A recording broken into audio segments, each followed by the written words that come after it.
నమస్తే. ఇవాళ బళ్ళారి ఇరిగేషన్ అధికారులను ఎమ్మెల్యే బాలనాగిరెడ్డి గారు కలిసి వినతి పత్రం ఇవ్వడం జరిగింది. ఎందుకు ఆయన కర్ణాటక ప్రాంతానికి వెళ్ళి అక్కడ అధికారులకు వినతి పత్రం ఇచ్చారు, ఎందుకోసం ఈ నిర్ణయం తీసుకున్నారో ఈ వీడియోలో పూర్తిగా తెలుసుకుందాం.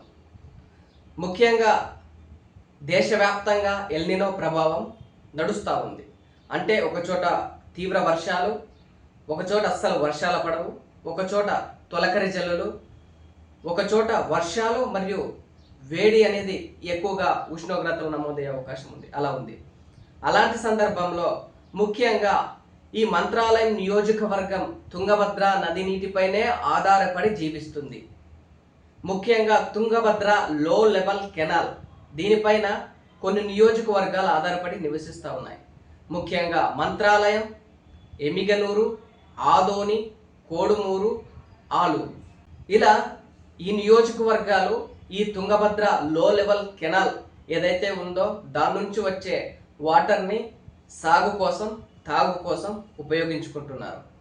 అంటే ప్రస్తుతం వర్షాభావ పరిస్థితులు లేనందువల్ల, సమృద్ధిగా వర్షాలు కురవకపోవడం వల్ల తాగునీటి కష్టాలు, సాగునీటి కష్టాలు వచ్చాయి.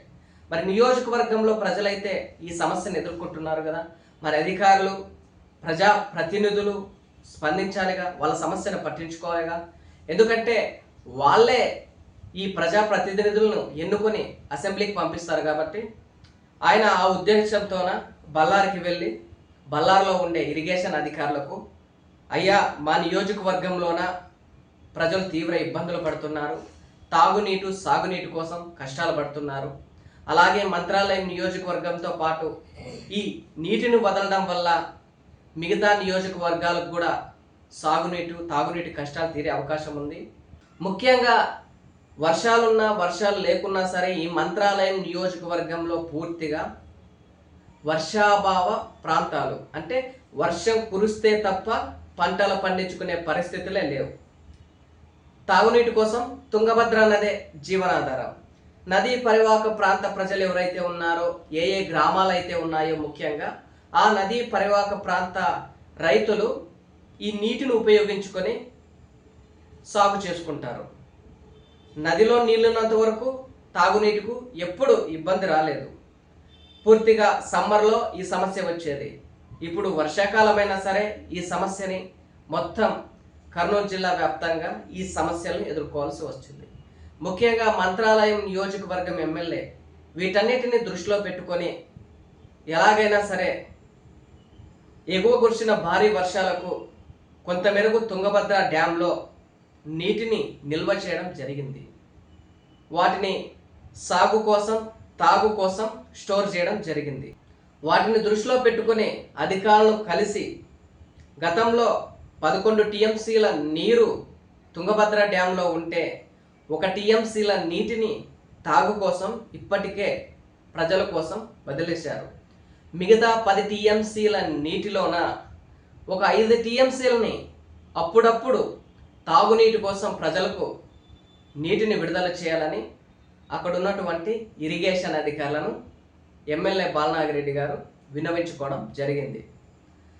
ఇలా ఇప్పుడు ప్రస్తుతం పరిస్థితి ఈ నీటిపైనే ఇక్కడ రైతులు తాగుకి ప్రధానంగా ఆధారపడాల్సి పరిస్థితి ఏర్పడింది. వర్షాలు సమృద్ధిగా కురగకపోవడం వల్ల, వర్షాలు లేకపోవడం వల్ల మంత్రాలయం నియోజకవర్గ ప్రజలు నానా కష్టాలు పడుతూ ఉన్నారు. ఒకసారి నియోజకవర్గ పూర్తి ప్రభావాన్ని చూసినట్లయితే ఇక్కడ ఎక్కువ శాతం 90% వర్షాలు కురిస్తే తప్ప పంటలు వేసే పరిస్థితి లేదు. ఏదో ఒక 5% పీపుల్ మాత్రమే బోర్లు వేసుకొని సాగు చేసుకునే పరిస్థితి ఉంది. కానీ మిగతా 95 రైతులు కేవలం వర్షం పడితేనే పంటలు పండించుకునే పరిస్థితి. ముఖ్యంగా ఈ వర్షాలు కురవకపోవడం వల్ల వలసలు మరింత ఎర్లీగా స్టార్ట్ అయ్యే అవకాశం ఉంది. వర్షాలు కురవకపోవడం వల్ల పనులు దొరకవు, వారికి జీవనోపాధి ఇబ్బందికరంగా ఉంటుంది. ఈ సమయంలోన వలసలు మరింత పెరిగే అవకాశం ఉంది. మ్యాక్సిమం అక్టోబర్ నవంబర్లో స్టార్ట్ అయ్యే ఈ వలసలు ఈ ఇప్పుడు ఆగస్టులోనే మొదలయ్యే అవకాశం స్పష్టంగా కనిపిస్తుంది. కాబట్టి వీటన్నిటిని దృష్టిలో పెట్టుకొని కనీసం తాగడానికైనా, నియోజకవర్గ ప్రజల దాహార్తిని తీర్చడానికైనా సరే ముందడుగు వేసి, ముఖ్యంగా బళ్ళారి ఇరిగేషన్ అధికారులకు మంత్రాలయం ఎమ్మెల్యే బాలనాగిరెడ్డి గారు వినతి పత్రం ఇచ్చారు. దానికి వాళ్ళు కూడా సానుకూలంగా స్పందిస్తూ ఉన్నతాధికారులతో చర్చించి నిర్ణయం తీసుకుంటామని వాళ్ళు ఎమ్మెల్యే బాలనాగిరెడ్డి గారికి చెప్పడం జరిగింది. సరే, ఆయన అదేవిధంగా ఒకవేళ అధికారులు నీటిని విడుదల చేయడంలో జాప్యం చేస్తే జిల్లా కలెక్టర్ల దగ్గరకు వెళ్తాం, అలాగే సరే నిరసనలు చేయడానికి కూడా వెనకడుగు వేయము ఆయన స్పష్టం చేశారు.